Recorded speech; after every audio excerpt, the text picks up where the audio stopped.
Your Excellency, President William Ruto, President of the Republic of Kenya and Commander-in-Chief of the Defense Forces, the Chairman of the Board of Directors, KRA, the Acting Commissioner General, senior officials and members of staff of KRA, good morning.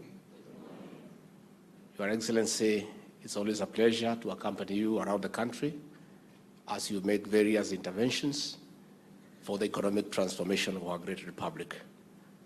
Your Excellency, you have become the foremost ambassador that the way to build our country is not to borrow, but to generate our own revenue for both our recurrent and development expenditure. Your Excellency, on behalf of all those who work under you, I want to encourage you that you are on the right trajectory. The way to build a country, the way to transform a country's economy is to harness our own resources. I know many people are uncomfortable that you have made a policy shift from borrowing money from external sources and internally to creating our own revenue base to fund and finance our expenditure. Your Excellency, you are under pressure across the country to build roads. As we speak today, we have pending bills over 900 billion for roads that have stalled, and those roads need to be unlocked, and money must be gotten from somewhere. As we speak, we have elderly persons who receive the cash transfer program, whose money needs to be collected. And that is why all of us and the people of Kenya must support you, that we must collect taxes, we must seal all the loopholes, and ensure that we have a seamless and efficient revenue collection system to fund our both recurrent and development expenditure.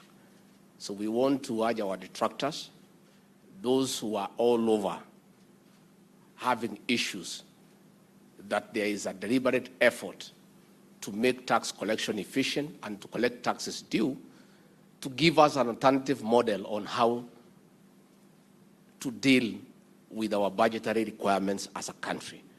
Because short of correcting revenue, the other only available avenue is to borrow money. And this money must be paid someday.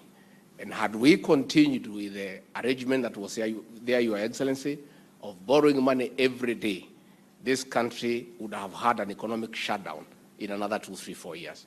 So, Your Excellency, we want to encourage you that what you are pursuing is the right economic intervention, and in the fullness of time, the people of Kenya will come to appreciate.